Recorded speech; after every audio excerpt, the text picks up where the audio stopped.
కాలానికి అతీతుడైన మహాశివుడికి నిత్యం అభిషేకాలు, పూజలు చేస్తుంటాం. ఆయన మన మనస్సులోని మాలిన్యాలను తొలగించి స్వచ్ఛతను, సంతోషాన్ని ప్రసాదిస్తాడు. ఆ స్వామికి 64 రూపాలున్నాయని శివపురాణం పేర్కొంది. అందులో కొన్ని రూపాల గురించి చూద్దామా? లింగోద్భవమూర్తి. లింగ మధ్యే జగత్ సర్వం అన్నారు. ఈ సృష్టి మొత్తం లింగ రూపంలోనే ఉందనే సారాంశం. ఆ ఆధిక్యత గురించి బ్రహ్మదేవుడు, విష్ణుమూర్తుల మధ్య వివాదం తలెత్తిందంట. ఆ వివాదాన్ని పరిష్కరించేందుకు పరమేశ్వరుడు అగ్నిలింగ రూపాన్ని ధరించాడంట. ఆ రూపానికి ఆది అంతం ఎక్కడో చూసి రమ్మన్నారు శివుడు. పరీక్షలో నెగ్గలేకపోయిన బ్రహ్మ అబద్ధపు సాక్ష్యం చెప్పించారు. సాక్ష్యం చెప్పిన ఆవు మొగలి పువ్వులను శపించాడు శివుడు. మనం ఎంతటి సమర్థులమైన, అదుకులమైన వినయ విధేయులతో వ్యవహరించాలని, ధర్మాన్ని కట్టుబడి ఉండాలని హితవు పలికాడు శివుడు. ఈ అపురూప ఘట్టం చోటు చేసుకున్న రోజుని మహాశివరాత్రి పర్వదినంగా వేడుక చేసుకుంటున్నాం. పూజలు, అభిషేకాలు చేస్తున్నాం. అలానే ప్రతి నెల కృష్ణపక్ష చతుర్దశి రోజుని మాస శివరాత్రిగా పరమేశ్వరుని ఆరాధిస్తాం. మరొక రూపం నటరాజమూర్తి. సృష్టి, స్థితి, లయల విన్యాసాలను తెలియజేస్తుంది నటరాజ స్వరూపం. విశ్వానికి సంబంధించిన సకలం సర్వం నటరాజ భంగిమలో దర్శనమిస్తాయి.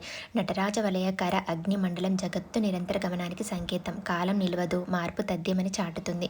కుడి చేతిలోని డమరుక శబ్దం సృష్టికి మూలమని తెలియజేస్తుంది. ఎడమ చేతిలోని అగ్నిజ్వాల లయకు ప్రతీక. అభయముద్రలో ఉన్న కుడి కింది చెయ్యి భక్తులకు భయం వీడమని భరోసా ఇస్తుంది. కాళ్ళవైపు చూపుతున్న ఎడమ కింది చెయ్యి శరణు వేడితే మోక్షం ప్రాప్తిస్తుందని సూచిస్తుంది. మరుగుజ్జు రూపాన్ని తొక్కిపెట్టిన కుడి పాదం అజ్ఞానాన్ని, అహంకారాన్ని తొలగిస్తున్నట్టుగాను, పైకి లేచి ఉన్న ఎడమ పాదం విముక్తికి చిహ్నంగాను దర్శనమిస్తాయి. ఒక్క మాటలో చెప్పాలంటే జీవితం ఒక నృత్యమని, అందులో లయ సాధించినప్పుడే మోక్షం పొందుతామని నటరాజ స్వరూపం ప్రబోధిస్తుంది. మరొక రూపం దక్షిణామూర్తి. సహజంగా మనలో ఉన్న పరిపూర్ణతను విద్య వ్యక్తపరుస్తుంది అన్నారు స్వామి వివేకానంద. ఆ విద్యను అందించేది గురువు. శివుడు ఆది గురువు. అపార ఆధ్యాత్మిక జ్ఞాన సంపద ఉన్నప్పటికీ సమాధానం దొరకక తికమక పెట్టే ధర్మ సందేహాలను దక్షిణామూర్తి నివృత్తి చేయాలని శ్మశానం ఉంటుంది. ఆ శ్మశానమే శివుడి ఆవాసం. స్వామి దక్షిణాభిముఖుడై ఉండటం వల్ల ఈ రూపానికి దక్షిణామూర్తి అని పేరు వచ్చిందని చెబుతారు. అంతకు మించిన ఆంతర్యమూ ఉంది. ఆయనను ఆరాధించేందుకు ఉత్తర దిక్కుకు తిరగాలి కదా. అంటే మనం చివరికి చేరుకునే స్థలం వైపు, అక్కడికి చేరుకునేలోపు ఆధ్యాత్మిక మార్గాన్ని అనుసరించి జ్ఞానం అర్థించేందుకు, చివరికి ముక్తిని పొందేట్లు చేయడానికి పరమశివుడు ఈ రూపం దాల్చాడు. మరొక రూపం భిక్షాటనమూర్తి. బ్రహ్మతలను ఖండించిన దోషం పోవడానికి భిక్షాటనమూర్తి రూపం ధరించాడు శివుడు. జడలు కట్టిన జుట్టుతో ఒంటి మీద పులి చర్మాన్ని, మెడలో పాములను ధరించి బ్రహ్మ కపాలాన్ని భిక్షపాత్రగా చేసుకొని ఇంటింటా భిక్ష కోరుతూ వీధిలో తిరుగుతాడు. తమను తాము గొప్పగా ఊహించుకొని అహంకరించేవారు పరమేశ్వరుడి నిరాడంబరం చూసి పరివర్తన చెందడం తథ్యం. భిక్షాటనమూర్తి తన చివరి మజిలీగా వారణాసి పట్టణం చేరుకుంటాడు. తన రాజ్యం సుభిక్షంగా ఉందని అహంకారంతో వీరవీగుతున్న కాశీరాజు భిక్ష కోరుతూ తిరుగుతున్న శివుని చూసి తనకది అవమానమని ఆగ్రహించాడు. సాక్షాత్తు అన్నపూర్ణాదేవి స్వామివారికి భిక్ష అందించడంతో పాటు రాజుకు జ్ఞానోదయం కలిగిస్తుంది. అహంకారం తలకెక్కితే ఇక మన వద్ద ఎన్ని సంపదలున్నా అవన్నీ వ్యర్థమేనని ప్రబోధిస్తుంది ఈ భిక్షాటనమూర్తి స్వరూపం. కాల సంవారమూర్తి స్వరూపం. ఎదుటివారు చెప్పేదాన్ని అపార్థం చేసుకున్నా, సరిగ్గా అన్వయించుకోలేకపోయినా ఫలితం ఘోరంగా ఉంటుందని తెలియజేసేందుకు శివుడు ఈ రూపం దాల్చాడు. మృకండ మహర్షి పుత్రుడు మార్కండేయుడు. సంతానం లేని మహర్షి తపస్సు చేశాడు. శివుడు ప్రత్యక్షమై వృద్ధాప్యం వచ్చే వరకు జీవించే దుష్టుడైన పుత్రుడు కావాలా, లేక 16 జీవించిన తదుపరి చిరంజీవిగా మిగిలిపోయే కుమారుడు కావాలా అని అడిగాడు. సజ్జనుడే కావాలన్నాడు మహర్షి. అలా జన్మించిన మార్కండేయుడు బాల్యం నుంచే సదా శివధ్యానంలో ఉండేవాడు. శివుడి వరం గురించి తెలుసుకున్న మార్కండేయుడు తిరుక్కడాయర్ క్షేత్రంలో అమృత ఘటేశ్వర స్వామిని చేరుకొని శివుని పూజించసాగాడు. బాలుడికి మరణ సమయం సమీపించగా యమధర్మరాజు వచ్చాడు.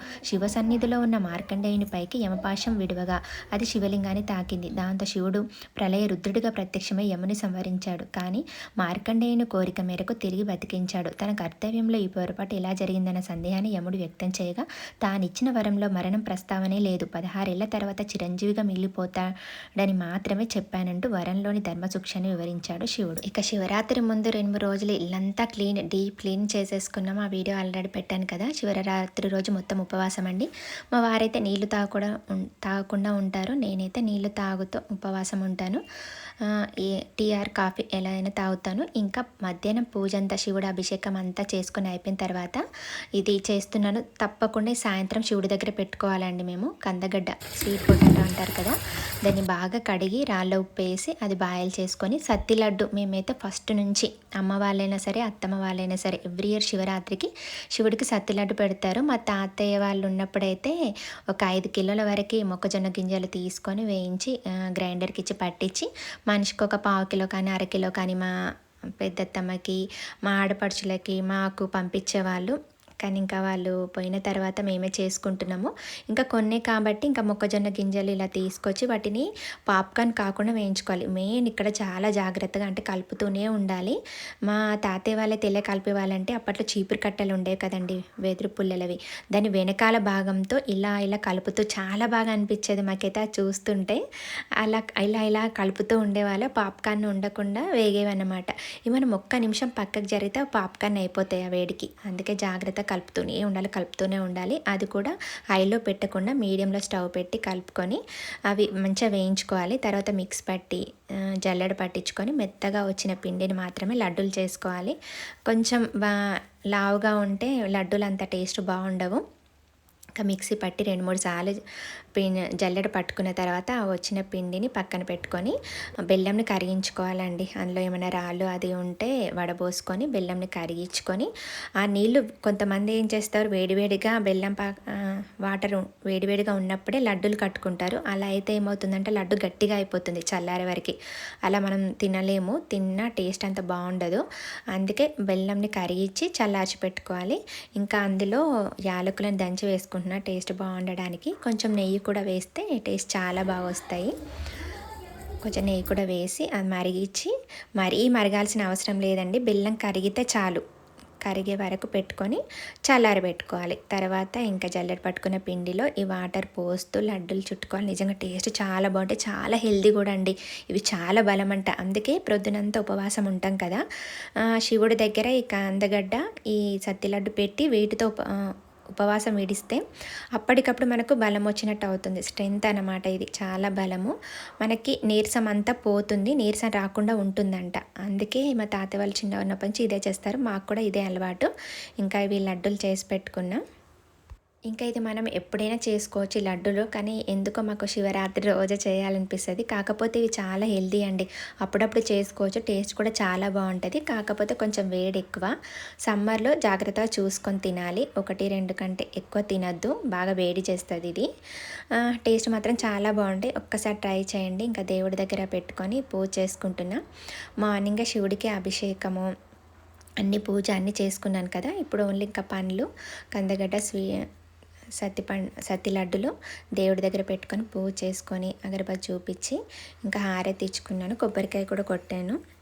ప్రభుం ప్రాణనాదం విభుం విశ్వనాదం జగన్నాథనాదం సదానందభాజం భగద్భవ్యభూతేశ్వరం భూతనాదం శివం శంకరం శంభుమీశానమీడే గలేరుండమాలం తనో సర్పజాలం మహాకాలకాలం గణేశాదిపాలం జటాజూటగంగోత్తరంగైరిశాలం శివం శంకరం శంభుమీశానమీడే ముదామాకరం మండనం మండయంతం మహామండలం భస్మభూషాధరం తం అనాదిం హ్యపారం మహామోహమారం శివం శంకరం శంభుమీశానమీడే వటాతో నివాసం మహాటట్టహాసం మహాపాపనాశం సదా సుప్రకాశం గిరీశం గణేశం సురేశం మహేశం శివం శంకరం శంభుమీశానమీడే గిరీంద్రాత్మజా సంగృహీత దేహం గిరౌ సంస్థితం సర్వదా పన్నగేహం పరబ్రహ్మ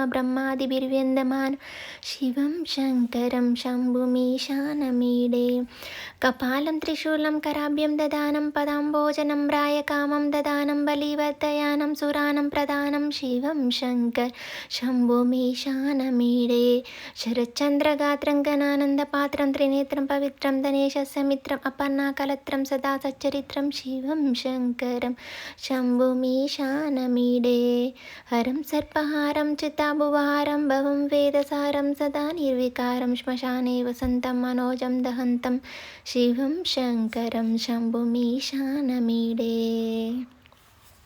స్వయం హ్య ప్రభాతే నరశూలపానే పటే స్తోత్రరత్నం త్విహ ప్రాప్య రత్నం సుపుత్రం సుధాన్యం సుమిత్రం కలత్రం విచిత్రై సమారాధ్య మోక్షం ప్రయాతి.